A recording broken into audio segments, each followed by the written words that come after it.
नमस्कार दोस्तों, स्वागत है आपके अपने YouTube channel yes for study में। आज हम सब फिर एक नई वीडियो के साथ क्लास की शुरुआत करते हैं। जैसा कि आप सब जानते हैं, हम सब लूसेंट जीके की जो बुक है इसको कंप्लीट कर रहे हैं। इसमें जितने भी सब्जेक्ट हैं सभी सब्जेक्ट को हम सब कंप्लीट करेंगे। सबसे पहले हम सब इतिहास हिस्ट्री को शुरू किए हैं। हम सब सबसे पहले हिस्ट्री को समझेंगे, हिस्ट्री के बाद अगले सब्जेक्ट की तरफ बढ़ेंगे। हिस्ट्री में हम सब सबसे पहले प्राचीन इतिहास को, मतलब जब शुरू से हम सब शुरू किए हैं। लगभग आप आज आपका प्राचीन इतिहास के सभी टॉपिक खत्म हो जाएंगे। आज हम सब जो समझेंगे, जो प्रमुख वंश है, लास्ट के जो प्रमुख वंश है उसको समझेंगे, उसके बारे में बहुत विस्तार पूर्वक से जानेंगे। और हम सब कल से जो है मध्यकालीन भारत को शुरू करेंगे। अगर आप इस चैनल पे नहीं तो दोस्तों चैनल को जरूर सब्सक्राइब कर लीजिए और अपने दोस्तों के साथ भी जरूर शेयर कर दीजिए। इस चैनल पे आपको कंप्लीट लूसेंट जीके की जो कंप्लीट बुक है उसको कराया जाएगा। आइए चलिए हम सब आगे बढ़ते हैं और क्लास की शुरुआत करते हैं। अब यहां से समझते हैं सीमावर्ती राजवंशों का अभ्युदय। सबसे पहले पाल वंश। पाल वंश का संस्थापक गोपाल, जो कि 750 ईस्वी था। इस वंश की राजधानी मुंगेर थी। पाल शासक बौद्ध धर्म के अनुयायी थे। गोपाल उदंतपुरी विश्वविद्यालय की स्थापना की थी। पाल वंश का सबसे महान शासक धर्मपाल था, जिसने विक्रमशिला विश्वविद्यालय की स्थापना की थी। एग्जाम में आपके काफी बार यही पूछा जाता है, विक्रमशिला विश्वविद्यालय की स्थापना किसने किया था? आप जानते रहिए, धर्मपाल ने किया था। कन्नौज के लिए त्रिपक्षीय संघर्ष पाल वंश, गुर्जर, प्रतिहार वंश एवं राष्ट्रकूट वंश के बीच हुआ। इसमें पाल वंश की ओर से सर्वप्रथम धर्मपाल शामिल हुआ। आगे बढ़ते हैं।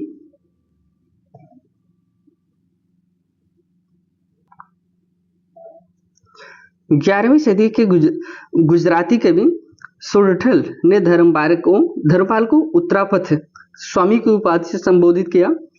सोमपुर महाविहार का निर्माण धर्मपाल ने करवाया था। उदंतपुरी बिहार के प्रसिद्ध बौद्ध मठ का निर्माण देवपाल ने करवाया था। जावा के शैलेंद्र वंशी शासक बालपुत्र देव के अनुरोध पर देवपाल ने उसे नालंदा में एक बौद्ध विहार बनवाने के लिए 5 गांव दान में दिए थे। गौड़ी रीत नामक साहित्यिक विद्या का विकास पाल शासकों के समय में हुआ। अब हम समझते हैं सेन वंश। सेन वंश का स्थापना सामंत सेन ने राढ़ में की थी। इसकी राजधानी नदिया थी। आगे बढ़ते हैं। सेन वंश के प्रमुख शासक विजय सेन, बल्लाल सेन एवं लक्ष्मण सेन थे। सेन वंश का प्रथम शासक विजय सेन था, जो शैव धर्म का अनुयायी था। दान सागर एवं अद्भुत सागर नामक ग्रंथ की रचना सेन शासक बाल सेन ने की थी। अद्भुत सागर को लक्ष्मण सेन ने पूर्ण रूप दिया था। लक्ष्मण सेन की राजधानी गीत गोविंद के लेखक जयदेव, पवनदूत के लेखक धोई एवं ब्राह्मण सर्व के लेखक हाल युद्ध रहते थे। हला युद्ध लक्ष्मण सेन का प्रधान न्यायाधीश मुख्यमंत्री था। विजय सेन ने देवपाड़ा में पद्मनेश्वर मंदिर, शिव की विशाल मंदिर की स्थापना की थी। सेन राजवंश का प्रथम राजवंश सेन राजवंश प्रथम राजवंश था, जिसने अपना अभिलेख सर्वप्रथम हिंदी में उत्कीर्ण करवाया। लक्ष्मण सेन बंगाल का अंतिम हिंदू शासक था। कश्मीर के राजवंश। कश्मीर पर शासन करने वाले शासक वंश कालक्रम से इस प्रकार थे: कारकोट वंश, उत्पल वंश और लोहार वंश।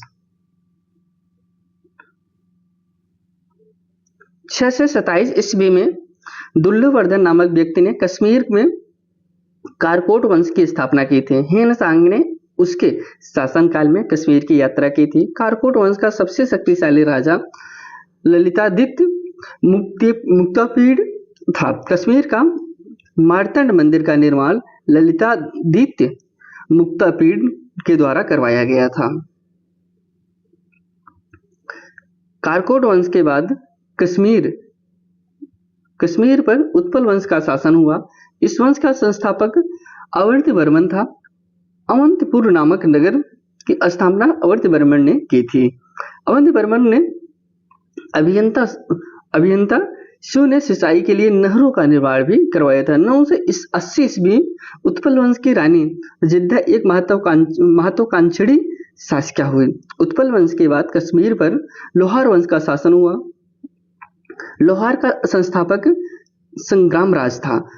संग्राम राज के बाद अनंत राजा हुआ, इसकी पत्नी सूरमती ने प्रशासन को सुधारने में उसकी सहायता की। लाहौर वंश का शासक हर्ष विद्वान कवि तथा कई भाषाओं का ज्ञाता था। आगे बढ़ते हैं। कल्हड़ का आश्रित, कल्हड़ जो है हर्ष का आश्रित कवि था। जयसिंह लाहौर वंश का अंतिम शासक था, जिसने 1128 ईस्वी से 1155 ईस्वी तक शासन किया। जयसिंह ने शासन के साथ ही कल्हड़ की रजत रंगड़ी का विवरण समाप्त हो जाता है। किसका दोस्तों? कल्हड़ का जो रजत रंगड़ी था, इसका विवरण समाप्त हो जाता है। अब हम समझते हैं कामरूप का वर्मन समाज, वर्मन वंश। 4वीं शताब्दी के मध्य कामरूप में वर्मन वंश का उदय हुआ। इस वंश की प्रतिष्ठा का संस्थापक पुष्यवर्मन था। इसकी राजधानी प्रयाग ज्योतिष नामक स्थान पर थी। कालांतर में कामरूप पाल साम्राज्य का एक अंग बन गया। आगे बढ़ते हैं। अब यहां से समझते हैं राजपूत राजवंशों की उत्पत्ति। गुर्जर प्रतिहार वंश। मालवा का शासक नागभट्ट प्रथम गुर्जर प्रतिहार वंश का संस्थापक था। नागभट्ट सेकंड को राष्ट्रकूट सम्राट गोविंद थर्ड ने हराया था। प्रतिहार वंश का सर्वाधिक शक्तिशाली एवं प्रतापी राजा मिहिर भोज था। मिहिर भोज ने अपनी राजधानी कन्नौज में बनाई थी। वह विष्णु भक्त था। उसने विष्णु के सम्मान में आदि वराह की उपाधि ग्रहण की थी। राजशेखर प्रतिहार शासक महेंद्रपाल के दरबार में रहते थे। जो राजशेखर थे दोस्तों, यह किसके दरबार में रहते थे? वह महेंद्रपाल के दरबार में रहते थे। इस वंश का अंतिम जो राजा था यशपाल, जो कि 1036 ईस्वी में था। आगे बढ़ते हैं। अब समझते हैं गढ़वाल राजवंश। गढ़वाल वंश का संस्थापक चंद्रदेव था। इसकी राजधानी वाराणसी से। इस वंश का सर्वाधिक शक्तिशाली राजा गोविंद चंद्र था। इसका मंत्री लक्ष्मीधर शास्त्रों का प्रकांड पंडित था। उसने कृतकल्पतरु नामक ग्रंथ लिखा। गोविंद चंद्र की एक रानी कुमार देवी ने सारनाथ में धर्मचक्र जिन विहार बनवाई है। पृथ्वीराज थर्ड ने स्वयंवर से जयचंद्र की पुत्री संयोगिता का अपहरण कर लिया था। किसकी दोस्तों? पृथ्वीराज ने। किसने किया था? जयचंद्र की पुत्री को किया था। इस वंश का अंतिम शासक जयचंद्र था, जिसे गोरी ने 1154 ईस्वी में चंदावर के युद्ध में हरा दिया था। तो आप यहाँ पे एक महत्वपूर्ण पॉइंट है, इसे समझते रहिएगा। जो इस वंश का अंतिम शासक था, कौन था? जयचंद्र था, और उसे गोरी ने हराया था। किसने हराया था? गोरी ने हराया था। कहाँ पे हराया था? चंदावर के युद्ध में हराया था। कब हराया था? 1194 में हराया था। अब साहमान या चौहान वंश समझते हैं। चौहान वंश का संस्थापक वासुदेव था। इस वंश का प्रारंभिक राजधानी अहिच्छत्र थी। बाद में अजयराज द्वितीय ने अजमेर नगर की स्थापना की और उसे ही राजधानी बनाया। इस वंश का सबसे शक्तिशाली शासक अर्णोराज को पुत्र बृहगराज चतुर्थ विशलदेव, जो कि 1153 से 1163 ईस्वी हुआ, जिसने हरिकोल नामक संस्कृत नाटक की रचना की। सोमदेव विग्रहराज फोर का राजकवि था, इन्होंने ललित विग्रहराज नामक नाटक भी लिखा था। 2.5 दिन का झोपड़ा, बहुत ही एग्जाम में पूछा गया कि 2.5 दिन का झोपड़ा जो है किसने बनवाया था, किसके शासन काल में बना था, तो आप जानते रहिए। जो 2.5 दिन का झोपड़ा है दोस्तों, एक मिनट,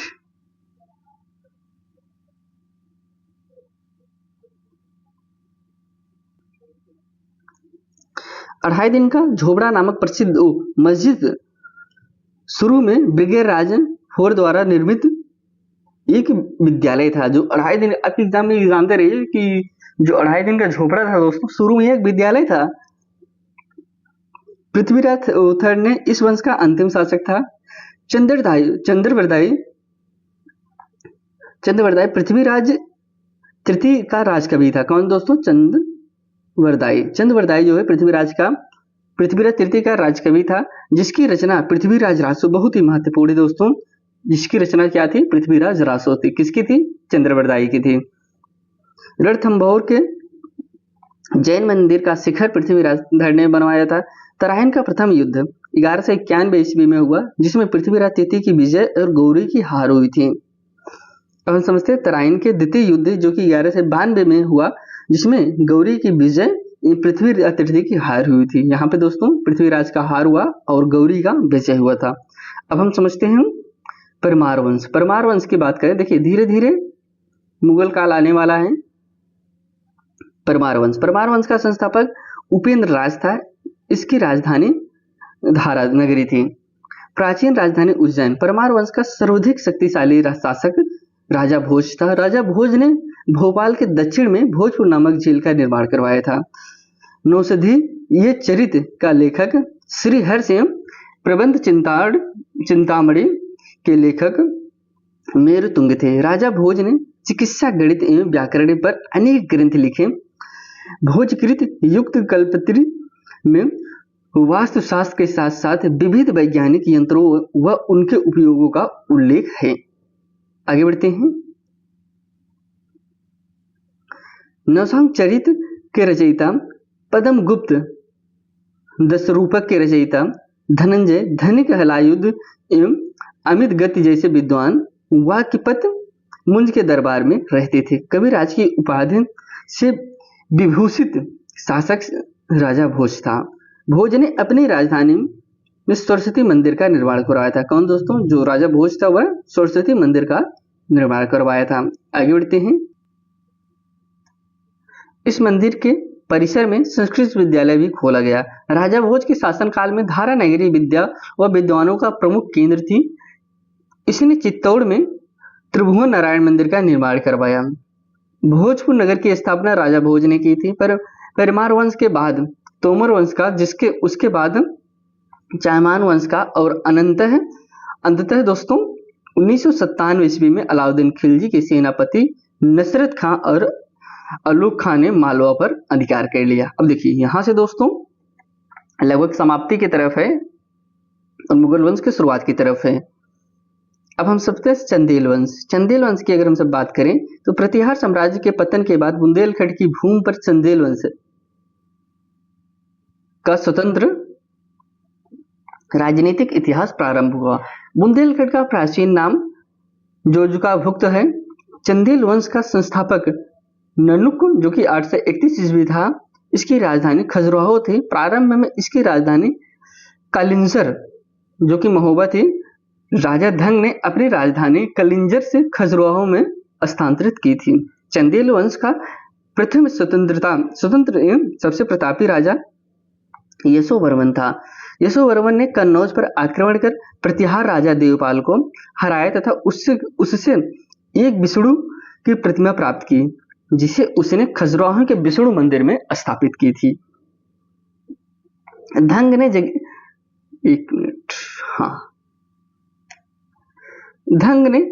जिननाथ, विश्वनाथ एवं वैद्यनाथ मंदिर का भी निर्माण करवाया था। कंदरिया महादेव मंदिर का निर्माण धंगदेव द्वारा 999 ईस्वी में किया गया। धंग ने गंगा जमुना के संगम में शिव की आराधना करते हुए अपने शरीर को त्याग किया था। चंदेल शासक विद्याधर ने कन्नौज के प्रतिहार शासक राजपाल की हत्या कर दी, क्योंकि उसने महमूद के आक्रमण का सामना किए बिना ही आत्मसमर्पण कर दिया था। विद्याधर ही अकेला ऐसा भारतीय नरेश था जिसने महमूद गजनवी की महत्वाकांक्षाओं को सफलतापूर्वक विरोध किया था। चंदेल शासक कीर्तिवर्मन के राजसभा में रहने वाला कृष्ण मिश्र ने प्रबोध चंद्रोदय की रचना की थी। इन्होंने महोबा के समीप कीर्ति सागर नामक जलाशय का भी निर्माण करवाया था। अलाउद्दीन नामक दो सेना नायक परमधीरदेव के दरबार में रहते थे, जिन्होंने पृथ्वीराज चौहान के साथ युद्ध करते हुए अपनी जान गंवाई थी। चंदेल वंश का अंतिम शासक परमधीर देव ने 1202 ईस्वी में कुतुबुद्दीन ऐबक के अधीनता स्वीकार कर ली। इस पर उसके मंत्री अजय देव ने उसकी हत्या कर दी थी। किसमें दोस्तों? 1202 ईस्वी में। सोलंकी वंश अथवा गुजरात के चालुक्य शासक, यहां से समझते हैं सोलंकी वंश का संस्थापक मूलराज प्रथम था। इसकी राजधानी अनिलवाड़ थी। मूलराज प्रथम शैव धर्म का अनुयायी था। भीम प्रथम के शासन काल में महमूद गजनवी ने सोमनाथ मंदिर पर आक्रमण किया था। भीम प्रथम का सामंत बिमल ने आबू पर्वत पर दिलवाड़ा का प्रसिद्ध जैन मंदिर बनवाया था। सोलंकी वंश का प्रथम शक्तिशाली शासक जयसिंह सिद्धराज था। प्रसिद्ध जैन विद्वान हेमचंद्र जयसिंह सिद्धराज के दरबार में था। माउंट अभी पर्वत जो कि राजस्थान में है पर एक मंडप बनाकर जयसिंह सिद्धराज ने अपने सातों पूर्वजों की गजारोही मूर्तियों की स्थापना की थी। मुडेरा के सूर्य मंदिर का निर्माण सोलंकी राजाओं के शासनकाल में हुआ था। सिद्धपुर में रुद्रमहाकाल के मंदिर का निर्माण जयसिंह सिद्धराज ने किया था। सोलंकी शासक कुमारपाल जैन मतानुयायी था। वह जैन धर्म के अंतिम राजकीय प्रवर्तक के रूप में भी प्रसिद्ध था। सोलंकी वंश का जो अंतिम शासक था वह दोस्तों भीमदिर्ती था। कौन था? भीमदिर्ती था। कि भीम सेकंड के एक सामंत लोड प्रसाद ने गुजरात में बघेल वंश की स्थापना की थी। बघेल वंश का कर्ण सेकंड गुजरात का अंतिम हिंदू शासक था। इसने अलाउद्दीन खिलजी की सेनाओं का मुकाबला किया था। यहाँ से बहुत ही महत्वपूर्ण है, अगर हिंदू शासक पूछे कि अंतिम हिंदू शासक कौन था, आप जानते रहे बघेल वंश था। बघेल वंश का कर्ण सेकंड था। कौन था? बघेल वंश का था। और कौन था? कर्ण सेकंड था। वह हिंदू अंतिम शासक था। आगे बढ़ते हैं।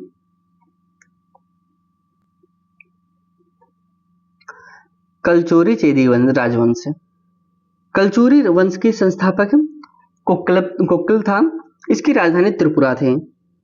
कलचुरी वंश का एक शक्तिशाली शासक गंगेदे था जिसने विक्रमादित्य की उपाधि धारण की थी। पूर्व मध्यकाल में स्वर्ण सिक्कों के विलुप्त हो जाने के पश्चात इन्होंने सर्वप्रथम इसे प्रारंभ करवाया था।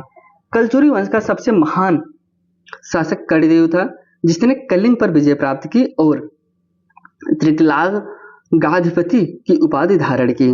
प्रसिद्ध कवि राजशेखर कलचुरी के दरबार में रहते थे। अब समझते हैं सिसोदिया वंश। सिसोदिया वंश का शासक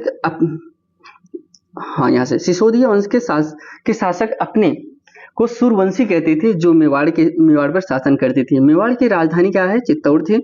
अपने विजयों के उपलक्ष्य में विजय स्तंभ का निर्माण राणा कुंभा ने चित्तौड़ में करवाया था। आगे बढ़ते हैं। खतौली का युद्ध 1518 ईस्वी में राणा सांगा एवं इब्राहिम लोदी के बीच हुआ था। अब यहां से हम समझेंगे मध्यकालीन भारत पर अरबों का आक्रमण।